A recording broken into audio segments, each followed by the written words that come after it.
Hello friend, आप लोग का फिर स्वागत है बीएसवी ऑनलाइन क्लास में। तो आज हम 12th का रसायन शास्त्र का हम अति लघुत्तरीय प्रश्न लेकर आए हैं जो बहुत ही इम्पोर्टेंट होने वाला है। आप लोग भी अगर चैनल पर नए तो जरूर चैनल को सब्सक्राइब कर ले, क्योंकि इस चैनल के थ्रू आप लोग को पूरी तैयारी कराई जाएगी। तो चलिए हम आज ठोस पढ़ते हैं। क्या है ठोस में, चलिए इसके कुछ महत्वपूर्ण अति लघुत्तरीय क्वेश्चन देख लेते हैं। चलिए प्रश्न 1 में है, क्रिस्टलीय ठोस क्या है। जी हाँ, क्रिस्टलीय ठोस क्या है, तो वे ठोस जिनमें घटना कणों की दीर्घ पारस व्यवस्था होती है उसे क्रिस्टलीय ठोस कहते हैं। जैसे उदाहरण में हम देख लेते हैं, तांबा, चांदी, सोडियम क्लोराइड, ये सब है क्रिस्टलीय ठोस। ठीक है, चलिए क्वेश्चन नंबर 2 देख लेते हैं। और क्रिस्टलीय ठोस को परिभाषित कीजिए। ठीक है, तो इसका देख लेते हैं उत्तर क्या है। एक ठोस अक्रिस्टलीय कहलाता है जब इसके अवयवी कणों के लघु पारस व्यवस्था होता है। ठीक है, चलिए 3 में देख लेते हैं। आणविक ठोस से आप क्या समझते हैं, तो इसका उत्तर होगा जिन ठोसों को क्रिस्टल जलक सरल विविध परमाणुओं से बने होते हैं आणविक ठोस कहलाते। ठीक है, जैसे आयोडीन, सल्फर, सल्फेट, फास्फोरस, ये सब क्या है, आणविक ठोस है। चलिए 4 में देख लेते हैं। आयनिक ठोस की परिभाषित कीजिए। उत्तर में है जिन ठोसों को क्रिस्टल जलक धनायनों और ऋणायनों से बने होते हैं आयनिक ठोस कहलाते हैं। जैसे उदाहरण में सोडियम क्लोराइड, धातु ऑक्साइड, धातु सल्फाइड, ये सब है। ठीक है, चलिए इस क्वेश्चन के बाद मैं अगले वीडियो में आप लोग को ऑब्जेक्टिव क्वेश्चन लेकर आएंगे। चलिए 5 में देख लेते हैं। धात्विक ठोस को स्पष्ट कीजिए। ठीक है, तो इसमें हो जाएगा इसका आंसर, जो ठोस धातुओं के गुण प्रकट करते हैं तो धात्विक ठोस कहते हैं। ठीक है, जैसे में सोना, चांदी, तांबा आदि सब। चलिए 6 में देख लेते हैं। सहसंयोजित ठोस से क्या अभिप्राय है। उत्तर में देख लें, जिन ठोसों के क्रिस्टल जलक परमाणुओं से बने होते हैं वे सहसंयोजी ठोस कहलाते हैं। जैसे उदाहरण में देख लेते हैं, हीरा, ग्रेफाइट, सिलिका और आदि, ये सब सहसंयोजी ठोस से पर्याय होते हैं। चलिए 7 में देख लेते हैं। सोडियम क्लोराइड का टुकड़ा सोडियम धातु से क्यों टकराता है, क्यों कठोर होता है, क्योंकि NaCl सोडियम क्लोराइड ने Na+ तथा Ca के माध्यम से आयनिक बंध होते हैं, जिनके कारण से अपेक्षा कठोर होता है। सोडियम धातु के धातु बंध होते हैं जो आयनिक बंध की तुलना में कमजोर होता है, इसलिए सोडियम धातु NaCl की तुलना में नरम होते हैं। चलिए 8 में देख लेते हैं। रॉक साल्ट प्रकार की संरचना में प्रत्येक आयन की उप संयोजना संख्या होती है, तो इसका उत्तर हो जाएगा रॉक साल्ट प्रकार की संरचना में प्रत्येक आयनिक की उप संयोजन संख्या 6 होती है। ठीक है, आप लोग इस अति लघुत्तरीय का आप लोग सॉल्यूशन आप लोग नोट्स भी करते जाइएगा। ठीक है,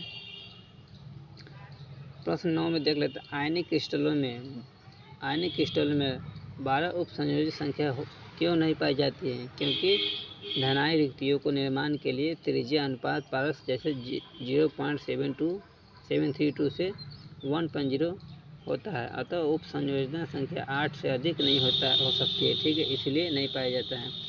चलिए 10 में देख लेते हैं। क्या किसी दिए गए तत्व को षटकोणीय निवित संकुचन तथा धानीय निवित संकुचन संरचना के घनत्व समान हो सकता है, समझाइए। तो चलिए इसके देखते हैं। दोनों प्रकार की संरचना में घेरा गया कुल आयतन का समान 74% होता है एवं दोनों संरचना में उप संयोजना संख्या कितना होता है, तो 12 होता है। ठीक, अतः दोनों संरचनाओं के घनत्व समान नहीं होगा। चलिए आगे देख लेते हैं 11 नंबर में। एक क्रिस्टलीय ठोस में ऑक्साइड आयन धनायनी निविड संकुलन संरचना में व्यवस्थित है। धनायन A समान रूप से अष्टफलीय तथा चतुष्फलीय रिक्तियों में विपरीत है। यदि सभी अष्टफलीय रिक्तियां भरी हो तब ठोस का सूत्र क्या होगा, तो चलिए इसका देख लेते हैं। ऑक्साइड आयनों की धनायनी निविड संकुचन संरचना में प्रति एकक कोष्ठ 4 ऑक्साइड आयन होना चाहिए। प्रत्येक ऑक्साइड आयन 2 चतुष्फलीय रिक्तियों तथा 1 अष्टफलीय रिक्तियों का संबंध होता है। अतः 4 अष्टफलीय तथा 8 चतुष्फलीय रिक्तियों होना चाहिए। ठीक है, चूँकि सभी अष्टफलीय रिक्तियों ए द्वारा घेरी जाती है, अतः अष्टफलीय रिक्तियों 4 धनायन ए होंगे तथा समान संख्या में धनायन ए चतुष्फलीय रिक्तियों में होंगे। अतः 4 ऑक्साइड आयन तथा 8 धनायन ए होंगे। अतः ठोसों का सूत्र A80 या A20 होगा। ठीक है, चलिए 12 में देख ले। धनायन निबिड़ संकुलन संरचना युक्त ए मोल यौगिक में अष्टफलीय रिक्तियाँ कितनी होगी? तो इसके आप लोग आंसर मारिएगा 1 मोल बराबर 6.023 गुने 10⁻23। ये सब आप लोग ऑब्जेक्टिव में पूछा जाएगा।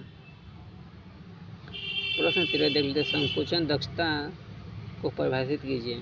ठीक है, तो चलिए इसके क्रिस्टल में उपलब्ध कुल स्थान पर परमाणुओं द्वारा घेरा गया अंश संकुचन दक्षता कहलाता है। पर यह पर्याप्त प्रतिशत में व्यक्त की जाती है यदि किसी भी क्रिस्टल संरचना की एक कोष्ठिका में उपस्थित परमाणुओं द्वारा कोष्ठिका का घेरा हुआ आयतन वैक्यूम और एक कोशिका का कुल आयतन भी सेल है। तो जैसे संकोचन बराबर देखेंगे भी वैक्यूम बराबर भी सेल गुने 100, इस तरह से हम लोग बनाएंगे। ठीक है, चलिए 14 में देख लेते हैं। प्रश्न के 14 है, किसी तत्व के परमाणु त्रिज्या 3.0 a है तो इसकी एकक कोशिका में सन्निहित पड़ोसी कण की दूरी क्या होगी?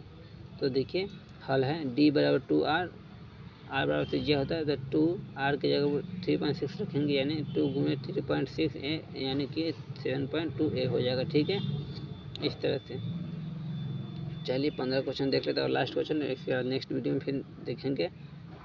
फ्रेकेल दोष AgCl क्रिस्टलों के घनत्व को परिवर्तित क्यों नहीं करता है? तो उत्तर हो जाएगा चूंकि फ्रेकेल दोष युक्त क्रिस्टल में आयनों की संख्या समान रहती है, इसलिए यह दोष क्रिस्टलों के घनत्व में कोई फर्क नहीं पड़ता है। ठीक है, तो इस तरह से 15 क्वेश्चन सॉल्व किए, फिर नेक्स्ट वीडियो में इसको मिलेंगे।